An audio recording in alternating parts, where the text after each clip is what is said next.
Hello and welcome to my podcast. And just one more thing. June is Pride Month, so today's episode is going to be all about celebrating our LGBTQ community. I'll first start by saying that if you are looking for Pride-related activities to participate in this month, I encourage you to check out the county's Office of LGBTQ Affairs website. Check out Q Corner website, Billy DeFrank. There should be lots and lots of opportunities to find activities and meaningful ways to engage with this month's celebration and recognition. Also, if you are just very busy in June and are looking for something to do in August that is Pride related, that is the month in which San Jose does our Pride Parade. So lots of celebrations to come. And of course, the reason this is so important is that the LGBTQ community, while making so many strides toward inclusion and acceptance and having their needs met in our community, still face barriers, whether it's discriminatory treatment, access to health care, access to appropriate services for older adults. As much as we are celebrating, we're also reminding ourselves that there is still work to do. And I want to share some specific action that I will be bringing to my board on Tuesday, June 18th. A little bit of history first before I introduce the resolution that I'm bringing. Many of you will remember that in 2008, California voters approved Prop 13, which declared that a valid marriage is only one between a man and a woman. Almost immediately following the passage of that proposition, lawsuits were instituted to declare that unconstitutional. There were a series of cases, and then finally in 2015, the U.S. Supreme Court ruled that based on a long-standing principle of substantive due process, that all states had to recognize same-sex marriages. The High Court's decision also reiterated in that case the validity of interracial marriages, which had continued, believe it or not, to be outlawed in many states. However, in 2023, the more current U.S. Supreme Court turned that substantive due process principle upside down in the Dobbs case when the court overturned the almost 50-year precedent of Roe v. Wade and a woman's right to bodily autonomy and to choose whether to have an abortion. By declaring, this is what Justice Thomas said in his concurring opinion, he noted that he intended to use this principle in Dobbs to overturn marriage equality on the basis that substantive due process principle was invalid. So this thinking, of course, would not only jeopardize same-sex marriages, but also interracial marriages. So back to what's happening at the board meeting on Tuesday.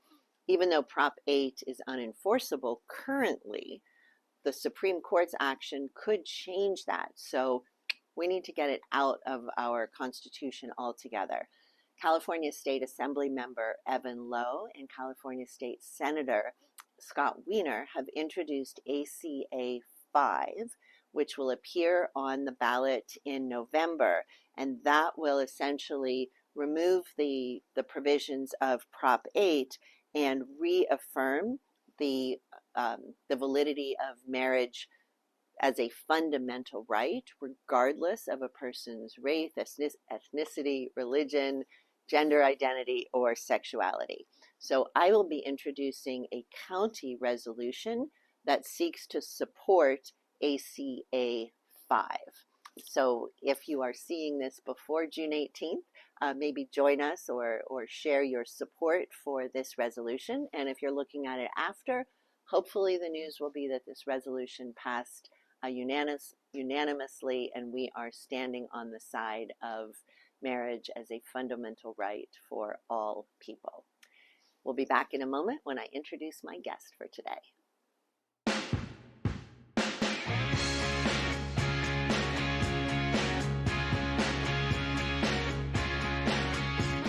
Welcome back. My guest today is a young woman named Peaches Robledo. She uses she, her, hers pronouns. She is a community leader and a coordinator for the Young Women's Freedom Center's Pride Project. Stay tuned for my conversation with Peaches. Welcome back. I am here with Peaches Robledo, who is a community leader and coordinator for the Young Women Freedom Center's Pride Project. Thank you. That was a lot of letters there. I just want to thank you first for coming to talk with me today, for being willing to share your story as we move through Pride Month. I think it's so important to be a little bit beyond the parades and the flags and even the allies and celebrations, to really think about who we're celebrating and how and why. So let me just start by asking you to share a little bit about your experience growing up. I know you were born and raised in San Jose. Do you want to tell me about your family? Yeah. Well, first off, thank you for having me. Happy Pride Month. Happy Pride Month. Yeah. So I grew up here, San Jose, South Side. My family, we four brothers. I have three older brothers, so four of us total. I'm the baby, so I was the youngest. I'm Mexican and Puerto Rican, 23.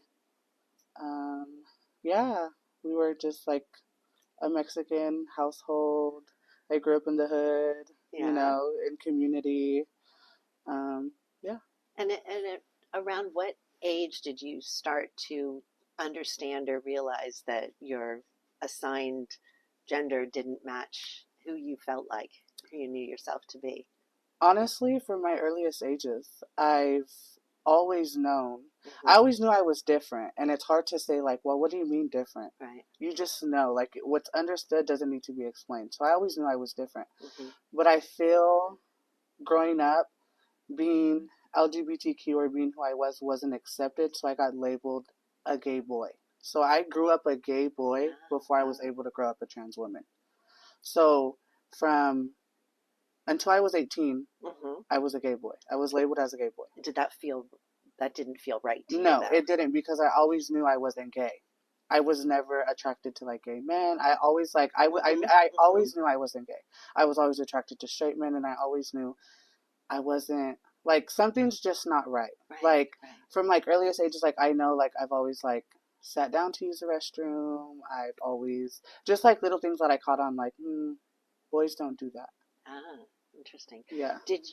Was your family supportive of that first change of the identity as a gay boy, or the label as a gay boy? Was your family welcoming and supportive, or was that challenging? It was challenging for me.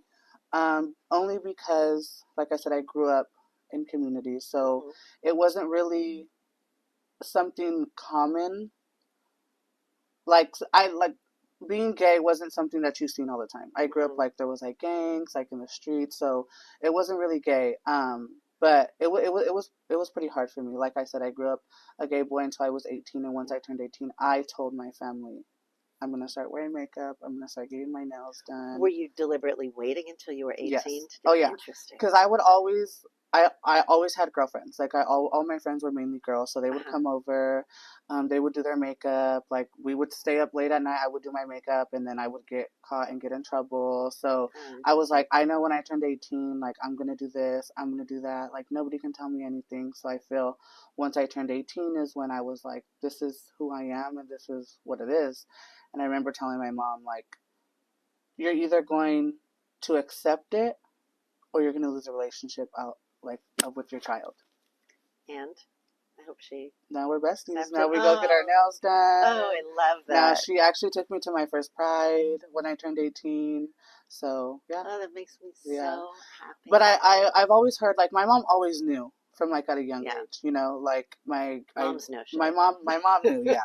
Like, my dad was in prison, like, the first early years of my life, so I didn't really meet my dad until I was about, like, 6. Okay. So I was already kind of developed. So I already knew. My mom always knew. I've always, like, now that I talk to, like, my older cousins and, like, older family members, like, they always talk about, like, my mom, like, your mom had asked, like, what am I going to do? Like, I know this. But I think once I started fighting back and like took back my power, that my mom was like, it was like a sense of relief for her.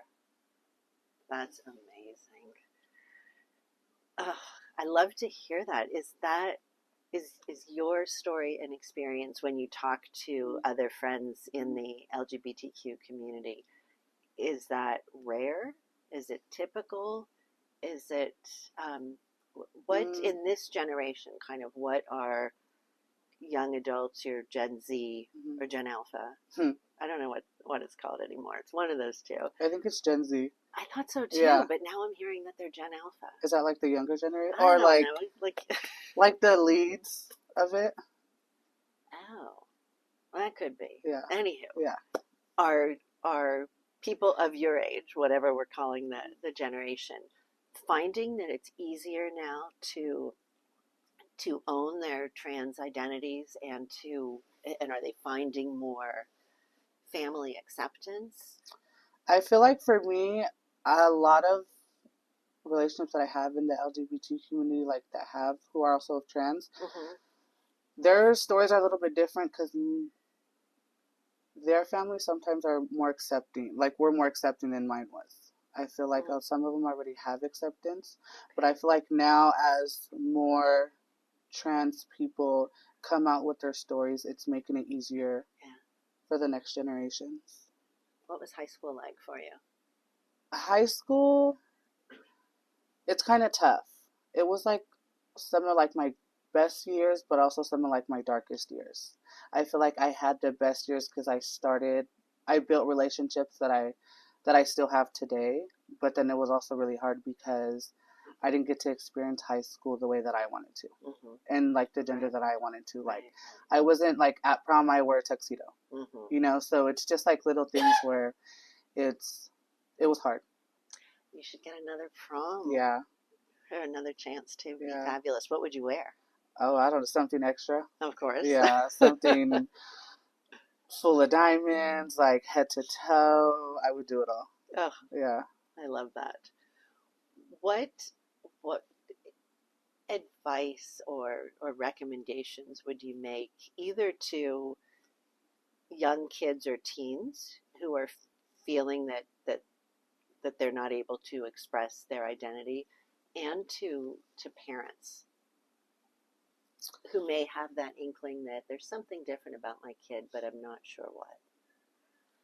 I would just say advice I could give to like somebody going through something similar, just don't give up. It's a hard fight. It's not going to be easy, but yeah, like don't give up. Like you are who you know you are. You know. You are who you know you are. How's your relationship with your brothers? Oh, amazing. Now we're like super closer. Do they love having a sister? Yeah, we're like closer than ever. Like now we're like in group chats. Like we go on vacations. We spend more time together. And I feel like growing up, I didn't get to have that with my brothers. Like I feel like there was like a disconnect. Yeah. But now, as we like get older, like we're getting closer. They're like starting to have babies. So yeah. So you're an auntie? Yeah, I'm an auntie. They call me Titi. Titi. Yeah. Oh, tia. Titi. Yeah, I have 2 nephews. Oh, nice. Yeah. Well, thank you so much. Thank you for talking with me. Thank you for sharing your stories.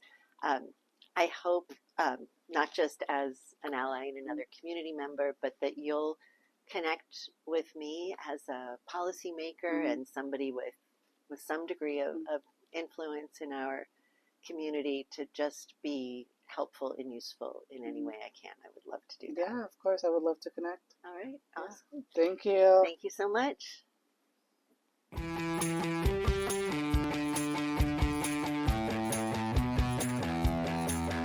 And just one more thing. Today, the one thing that I will share about myself is that I am obsessed with word puzzles. When I wake up in the morning, before I do anything else, I do the Wordle and I do the connections where you have to figure out the connections between groups between words. And I end every day before I go to sleep doing the New York Times crossword puzzle. I have always been fascinated by words and the way they're put together and clues and kind of just the cognitive excitement of putting words together. I never, ever do numbers puzzles. I don't do Sudoku. I don't do anything that focuses on numbers, regardless of the fact that I know that it's not actually math. But I prefer letters. And that is my one more thing for today. Have a fabulous day.